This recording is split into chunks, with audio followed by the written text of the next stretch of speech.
Fellas, let's learn the Evans Gambit. The Evans Gambit starts in the Italian game. Black plays bishop c5, the guacamole piano. We immediately gambit our b-pawn with b4, and this is the starting position of the Evans Gambit. Here, 73% of people will accept the gambit, 15% will decline the gambit, and 5% will take with their knight. This transposes to the accepted line with bishop c5, which we'll cover later. The main idea of this aggressive gambit is to play c3 with tempo. While c3 obviously sets up for d4, taking early control of the center at the expense of a pawn, c3 also opens up the b3 square for a queen, allowing us to set up a very early battery targeting f2. A lot of early middle game play in the Evans Gambit revolves around this battery, with black defending f2, and white attempting to remove the defender, or black trying to fork our battery with knight a5. As always, let's start by talking about what happens if your opponent declines the gambit. Black can decline the gambit by going bishop b6, which once again 15% of players do. Notice here our b-pawn is still hanging, but we're not going to be too worried about material here. Instead, we're going to play this sort of like Jabava London by pawn storming, starting with a4. If they do take the pawn here, you can win the game like this. Play a5, kicking the bishop. Most people go bishop c5. And then we play c3 with tempo, kicking the knight. Most people go back to c6. And here, we go ahead and castle, getting ready to push in the center. Say your opponent plays knight f6, the most common move, we simply steamroll the center of the board. And from here, pretty much everything is winning. You can probably even start sacking pieces and the engine would still take white. Back to the starting position of the decline, the other two lines you'll be seeing after a4 are going to be a6 and a5. a6, and we're going to want to defend our pawn with c6 because things are about to get somewhat positional. Our goal is to get this very solid pawn structure. This will secure us a very significant space advantage on the queen side, and then we're going to want to develop our pieces like this. Back to our starting position, what happens if they play a5? Here we simply play b5, kicking the knight. Most people will retreat to d4. Very important to remember, do not take this pawn. This is absolutely not a free pawn and it will throw your advantage. Instead, simply trade the knight off with knight takes d4. Simply take the knight and play c3. And now you're in the clear to follow the Evans Gambit Accepted plan of gambiting your c-pawn and playing queen b3.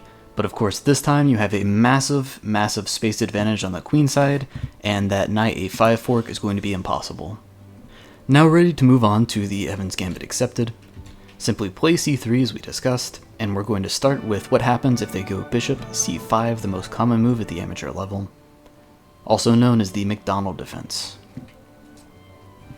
Although it's the most common and it has a name, I would consider bishop c5 a pretty huge mistake. Also worth noting, this is the line that knight takes transposes to because the knight simply falls back. So as always, we push d4, they take, and instead of taking back like most people in the database do, we're simply going to start by castling. If they decide they want to get their grubby little mitts on our c-pawn, we play all reliable, taking on f2, and then we deliver the queen check. Important in this position, most people will play king e8 because they're scared of another check when we take back the bishop. Here, instead of taking back immediately, much better is starting with queen h5.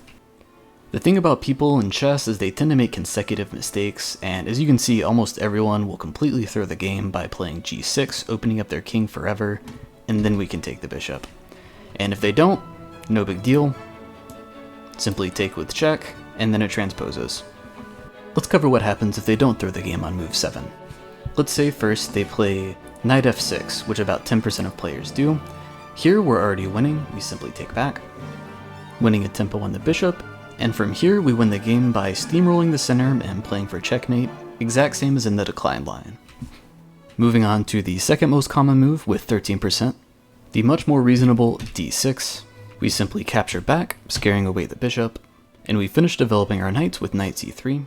Now, if you play gambits, you probably like attacking, and I'm sure you can see this position is an attacking player's dream, and your opponent is absolutely walking on a tightrope here. For example, if they played knight f6, e5 is already completely winning, because we can prevent castling, and then we can even sneak in queen b3. Back to the starting position of the gambit. What happens if they accept and then retreat their bishop to the a5 square? Bishop a5 is the engine line and is typically the favorite of grandmasters. Our plan here is simply to take the center immediately. If they take back, which we're always sort of hoping they do in the Evans, instead of castling like most players, we actually have the resource queen b3 here. Queen b3 is good because there's no knight fork considering there's a bishop there. From here, this position is extremely intuitive to play. Even though the engine says equal after bishop b6, I would say white definitely has a much more comfortable position here.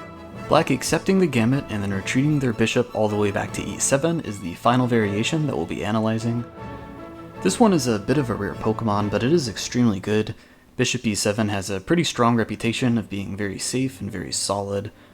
But with that in mind, we're going to try our best to introduce some chaos to try to make our opponents uncomfortable. Same as always, we'll start by playing d4, and here most people take the pawn. Instead of taking back or castling like most people do, once again we're going to go queen b3. Worth noting, the top engine move here is already king f8. Move 7, and it's already not looking very safe or solid for the black player. Now, knight a5 forks us, and it is the most common move. Worth mentioning, literally everything else is pretty much losing in this position. So they find the knight a5 fork, and here you really need to pay attention. This is one of those variations that you absolutely just need to memorize. When they fork your queen and bishop with a5, remember to take the pawn, deliver check, they move their king to f8, and then the move here is queen a4. Literally everything else loses. Here again, the engine miraculously holds a draw, but white should be feeling very good about their position. Regardless, if you were the type of player to pick bishop e7 versus the Evans, this position with your king on f7 probably isn't what you wanted. The second most common move after taking is black pushing their pawn to d6, and here we have the exact same plan to get black's king to the f7 square. We start with queen b3. Again, everything but king f8 and knight a5 forking our pieces is already much better for white. I'm going to assume they find knight a5. Here it is the exact same thing. Remember, you take the pawn with check, they move their king, and you play queen to a4. Everything else is going to be losing.